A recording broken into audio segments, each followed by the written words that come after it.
1966, the year America danced, protested, and fell in love, all to the same radio. From the streets of Detroit to the back rooms of Muscle Shoals, Alabama, soul music was being forged into something eternal. And this year, 2026, every song on this list is celebrating its 60th birthday. These are not just songs. They are moments, stories of heartbreak, ambition, genius, and pure accident. Sit back, because this list is about to take you somewhere.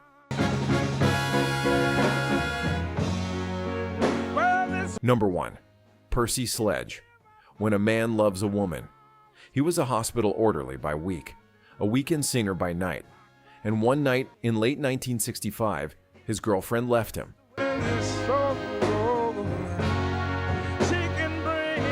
Walked right out the door and into another man's arms.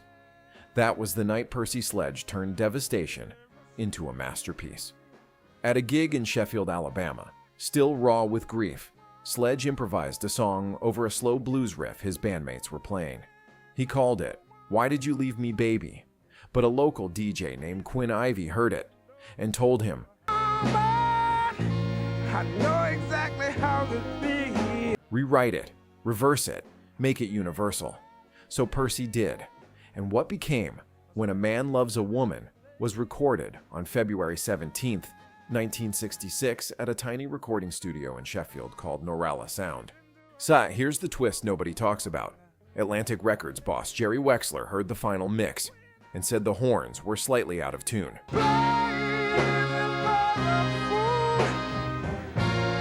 He ordered a third recording, but somehow the tapes got mixed up and Atlantic accidentally pressed the second version, the one with the off-key horns. That imperfect version is the one you've heard your whole life. It shot to number 1 on both the Billboard Hot 100 and the R&B chart. It was the first number 1 single ever recorded in Muscle Shoals, Alabama.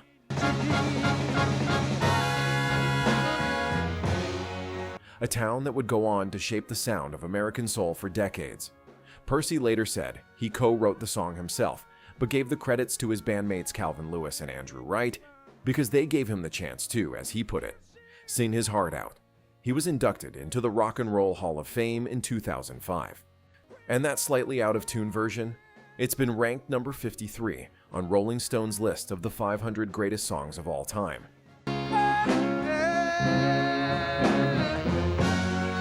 Number 2. The Four Tops. Reach Out, I'll Be There. Berry Gordy walked into the room and told the Four Tops to get their taxes in order, because he was about to release the biggest record they'd ever had.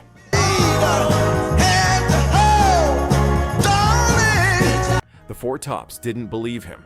They thought the song was too strange, too loud, too raw. Lead singer Levi Stubbs reportedly said, "Berry, stop. Don't do this to us. That's not the Four Tops." The song was Reach Out, I'll Be There, written and produced by the legendary Holland Dozier Holland team in the summer of 1966.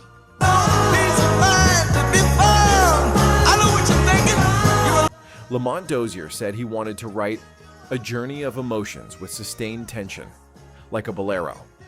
He and Eddie Holland were also heavily influenced by Bob Dylan at the time. They wanted Levi Stubbs to shout-sing, Dylan style, with a raw urgency no Motown song had dared before. To pull that sound out of Stubbs,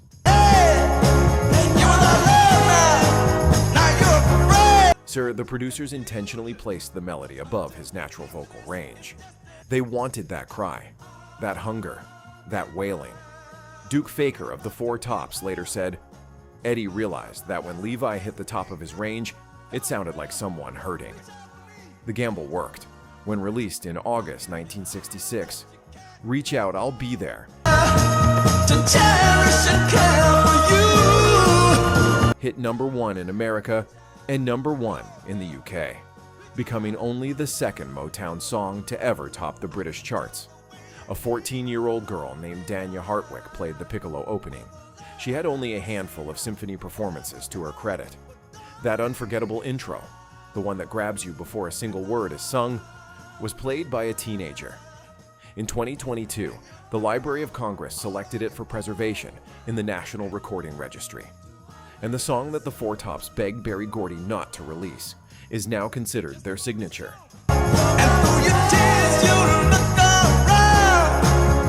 Number 3. The Supremes. You Can't Hurry Love. It started as a gospel song about waiting on God. The Holland Dozier Holland team were trying to reconstruct one of their own earlier hits. You just keep me hanging on. When they accidentally stumbled into something brand new. Lamont Dozier later said, "We were trying to reconstruct Come See About Me, and somehow it turned into You Can't Hurry Love." It was basically a gospel feel we were after. In fact, the song drew direct inspiration from a gospel standard by Dorothy Love Coates called He's Right on Time.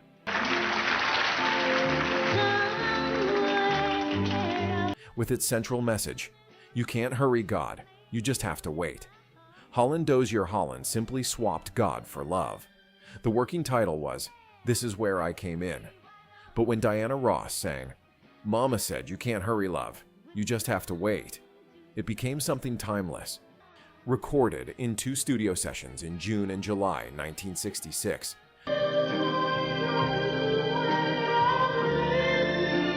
The song launched from the charts like a rocket, racing from 66 to 28 to 7 to 4 to number 1 in just 5 weeks. It topped the Hot 100 for 2 weeks and knocked the Beatles' Yellow Submarine out of the top spot where it had been sitting. The Supremes performed it on The Ed Sullivan Show on September 25, 1966. 16 years later, Phil Collins made it a number 1 hit in the UK all over again. And the drum pattern from this 1966 recording, you've heard it in Iggy Pop's Lust for Life, Hall & Oates' Man-Eater, and The Strokes' Last Night. Destined to the sea. Number 4. James Brown. It's a man's world. The real story of this song starts not with James Brown, but with his girlfriend riding shotgun on a 20-hour tour drive through the American South.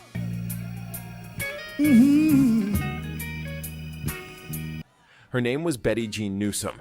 She was his backup singer.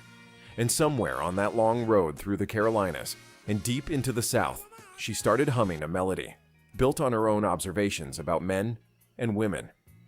James Brown listened, and on February 16, 1966,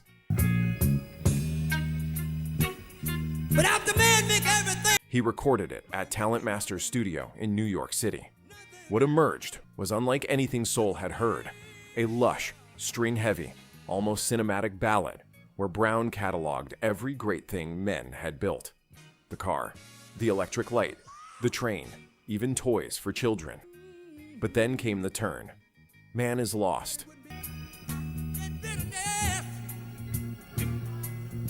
In the wilderness. He's lost in bitterness. He's lost without a woman or a girl. The title itself was a play on the 1963 comedy film It's a Mad, Mad, Mad, Mad World. Brown simply swapped mad for man. It hit number 1 on the R&B chart and number 8 on the Hot 100. Rolling Stone ranked it number 123. Of the 500 greatest songs of all time. It was inducted into the Grammy Hall of Fame in 2010. And Betty Jean Newsom, the woman who wrote most of those lyrics, received little recognition for decades. She later went to court to fight for her royalties. The song literally proves its own point.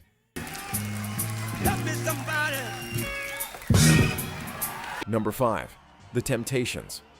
Ain't Too Proud to Beg. A producer was told no, then told no again, and the second time, the veins reportedly jumped right out of his neck.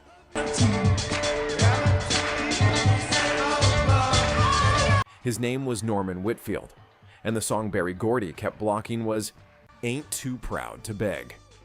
At Motown's famous Friday morning quality control meetings, Gordy had rejected the track twice, saying it was good, but needed more story. He chose a Holland Dozier Holland song for the Temptations instead. Whitfield went back in and recorded a third version. Every song we did that night. Thank you. This time, he placed David Ruffin's lead vocal just above his natural range, forcing the singer to strain, sweat, and bleed for every note. Otis Williams of The Temptations later recalled, "Norman pushed David to vocal heights we hadn't heard before. David was sweating like crazy through the entire session. Gordy had promised Whitfield that if the previous Temptations single, Get Ready, failed to crack the pop top 20,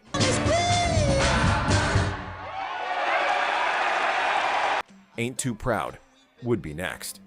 Get Ready peaked at number 29. The deal was honored. Ain't Too Proud to Beg was released on March 3, 1966, hit number 1 on the R&B chart for 8 non-consecutive weeks, and peaked at number 13 on the pop chart. The song's success permanently replaced Smokey Robinson as the Temptations' main producer, ushering in the Norman Whitfield era.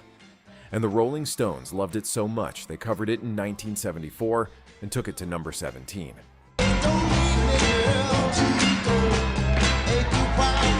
Number 6, Wilson Pickett, 6345789, Soulsville, USA. The phone number wasn't real, but the song was as real as it gets. 6345788. Wilson Pickett was already a force of nature by 1966, raw, explosive, gospel-drenched.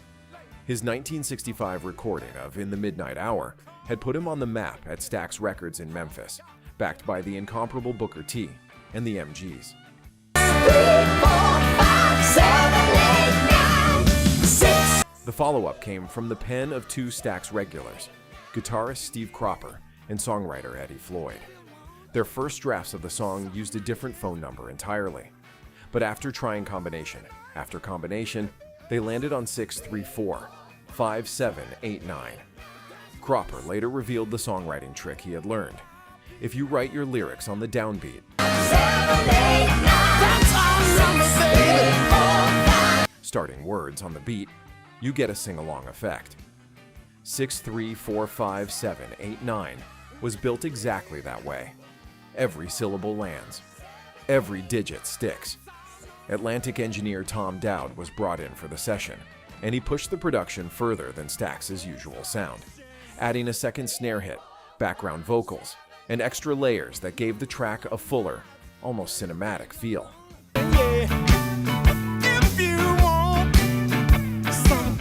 It climbed to number 1 on the R&B chart and became Wilson Pickett's second R&B chart topper, following In the Midnight Hour. Today, if you hear any cover band kick into a soul medley, chances are 6345789 is in the set list.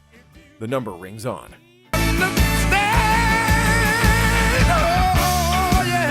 Number 7, Otis Redding, Try a Little Tenderness. He didn't want to record it. The song was originally written in 1932, recorded by Ray Noble, Bing Crosby, and Frank Sinatra.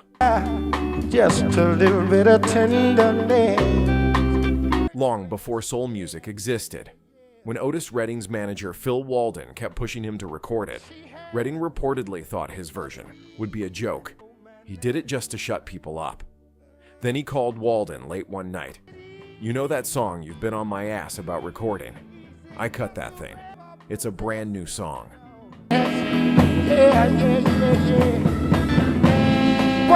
What he created in the fall of 1966 at Stax Studios in Memphis was a total reinvention, backed by Booker T and the MGs, with Isaac Hayes producing, arranging, and playing organ. The track opens slowly, almost whispering, before building into an all-out screaming, pleading gospel eruption. Isaac Hayes designed the 3-part horn intro himself.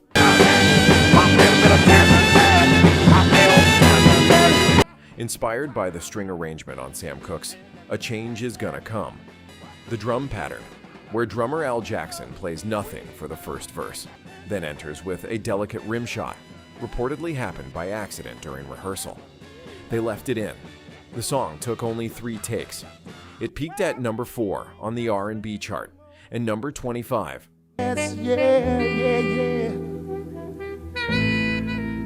on the Hot 100. Stax Records owner Jim Stewart later said, "If there's one performance that really sums up Otis and what he's about, it's Try a Little Tenderness." Otis Redding died in a plane crash on December 10, 1967. He was 26 years old.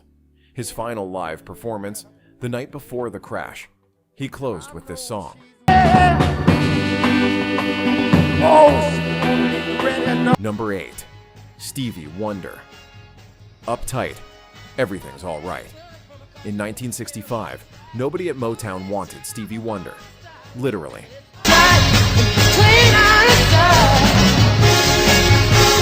Songwriter Sylvia Moy later recalled that when producers were given artist assignments, in 1965, no one wanted Stevie. His voice had changed during puberty. His little Stevie Wonder novelty had worn thin. Berry Gordy himself was ready to let him go. Gordy made Sylvia Moy a deal. Come up with a hit for this kid, or he's done at Motown.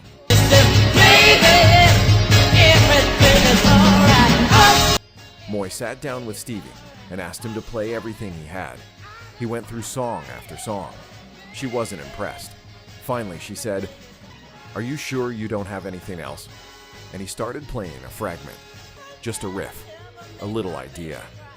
Everything is all right, uptight. That was all he had. Moy said,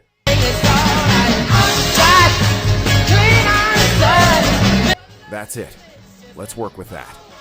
Together with Henry Cosby, where they built Uptight, Everything's All Right, around that fragment. But Moy hadn't written the lyrics in Braille for Wonder to read. So during the actual recording session, she sang the lyrics into his headphones one line at a time, and he repeated them back.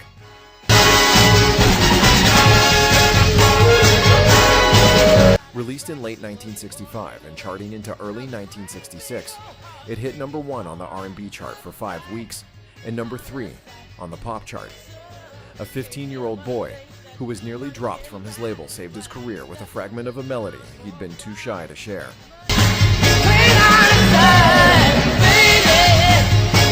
Number 9, Sam and Dave. Hold on, I'm coming. Two men, one microphone, a one-word argument that almost never got written.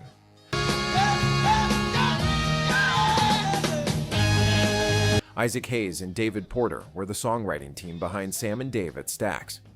One day in 1966, Porter was in the studio bathroom when Hayes knocked on the door and told him to hurry up. Porter yelled back, "Hold on, I'm coming." Hayes stopped dead. He ran back to the piano. By the time Porter came out, Hayes had the opening riff. "Hold on, I'm coming."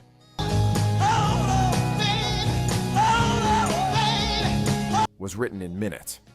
Sam Moore and Dave Prater, two men with completely different personalities and musical styles who could barely stand each other off stage, delivered one of the tightest, most searing vocal performances in soul history. The call and response between Sam's high urgent cry and Dave's deeper response felt like it was improvised, like a live church testimony.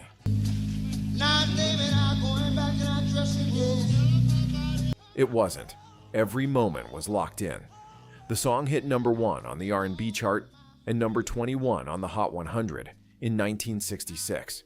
It was inducted into the Grammy Hall of Fame, and that bathroom interruption is now officially part of music history.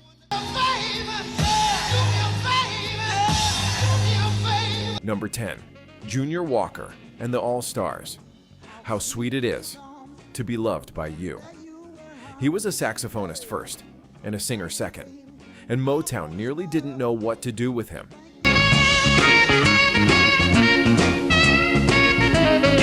Junior Walker's style was rough, raw, and honking, more Roadhouse juke joint than Hitsville, USA.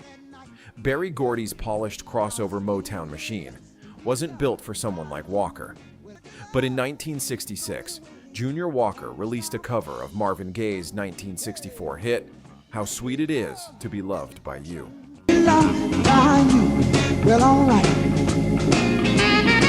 And turned it inside out. Where Gaye's version was smooth and romantic, Walker's was gritty and joyful, built around a squealing celebratory saxophone lead that sounded like the happiest noise a human being could make. It climbed to number 18 on the Hot 100 and became Walker's biggest pop crossover hit. The track proved that even Motown had room for the wild ones, the musicians who refused to be polished.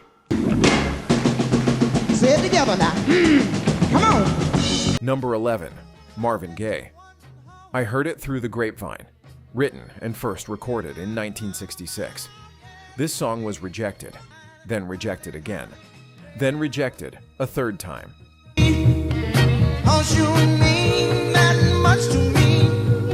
I Heard It Through the Grapevine was written by Norman Whitfield and Barrett Strong in 1966. Barrett Strong had the idea while walking down Michigan Avenue in Chicago. He went to Holland Dozier Holland to co-write it. They refused. They didn't want another writer's name on their credits. So Strong took it to Whitfield. They finished it together.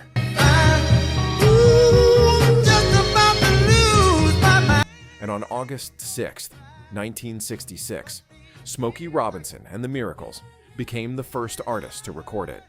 Berry Gordy heard it and said no, too bluesy, no hit potential.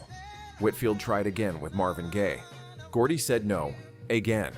He chose a Holland Dozier Holland song instead, personally telling Whitfield that Gaye needed something more romantic. Whitfield was furious.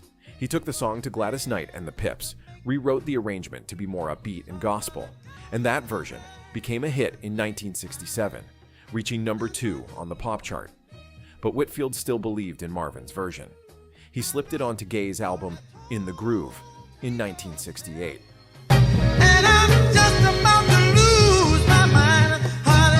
When Chicago DJ E. Rodney Jones started playing it on WVON, the listener response was unlike anything the station had seen. Gordy finally released it as a single. It went to number 1 for 7 weeks and became Motown's biggest-selling single to that point, all because a producer refused to give up on a song that had been rejected 3 times.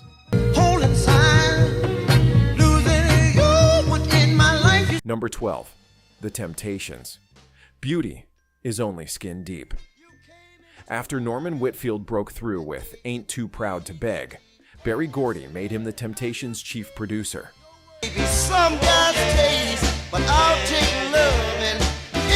And Whitfield moved fast. By mid-1966, he had Beauty is Only Skin Deep ready, a feel-good gospel-drenched celebration of inner beauty, built on a driving tambourine, punchy horns, and the soaring interplay between David Ruffin and Eddie Kendricks. The song had a clear message. Don't judge a book by its cover.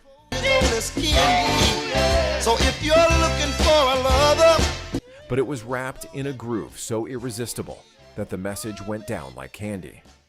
Released in August 1966, it hit number 1 on the R&B chart for 4 weeks and number 3 on the Hot 100. It was the second of 4 number 1 R and B hits The Temptations would score in 1966 alone, making them the year's most dominant act on the entire chart. No other artist that year spent more weeks at the top. Not Motown, not Stax, not anyone. The Temptations owned 1966. So pretty face got the best of me. Suddenly. Number 13. Stevie Wonder. Blowing in the Wind. A 15-year-old blind kid from Detroit. A protest anthem written by a 21-year-old white folk singer from Minnesota. It's a song related to the civil rights movement and a cover that somehow outsold them both. After Uptight, Everything's All Right saved his career, Motown's Berry Gordy wanted to show that Stevie Wonder could reach beyond the black community, that his music was for everyone. The solution, a soulful cover of Bob Dylan's Blowing in the Wind. Stevie Wonder's version was released in 1966. But in this country, vote for the one who is going to... And climbed to number 9 on the Hot 100 and number 1 on the R&B chart. It was only the second time a Bob Dylan composition had ever reached number 1 on the R&B chart. The performance was unlike anything Dylan had imagined for his own words. Where Dylan's version was sparse and introspective, Wonder's was joyful and communal. Gospel harmonies soaring behind a voice barely a teenager singing about freedom, war, and how long it would take. In the middle of 1966, with Vietnam escalating and civil rights marches filling the streets, it hit differently. It hit harder.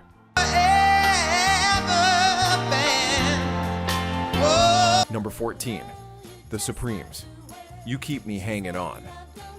The intro alone is one of the most recognized sounds in pop history, an ear-shredding Morse code guitar riff.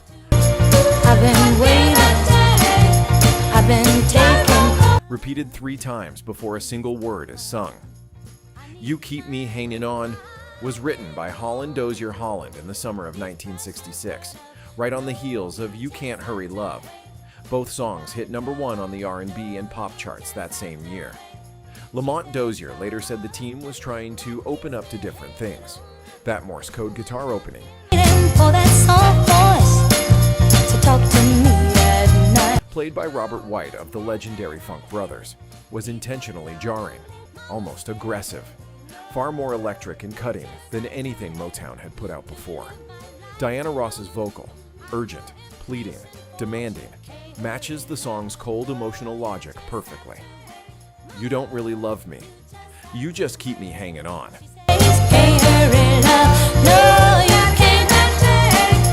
It hit #1 in November 1966. Kim Wilde covered it in 1987 and also took it to #1. Vanilla Fudge turned it into a psychedelic rock epic, and the Rock and Roll Hall of Fame included it in its list of songs that shaped rock and roll.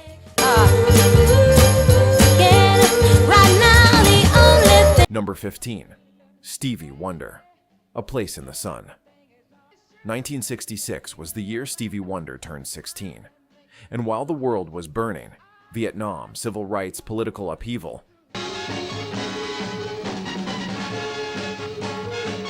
he released a song that asked for something simple. A Place in the Sun was written by Ronald Miller and Brian Wells and recorded in 1966. It was inspired by Langston Hughes's poem, A Dream Deferred, the idea that every person, no matter who they are, deserves a place where they belong.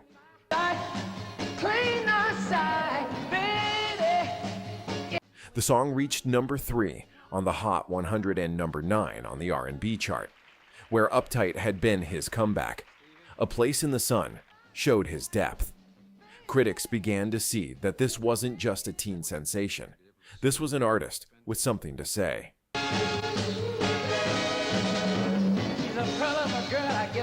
In the span of just 12 months in 1966, Stevie Wonder released Uptight, Blowin' in the Wind, and A Place in the Sun. 3 completely different songs that map the journey from survival to statement to soul. He was 16 years old. Stevie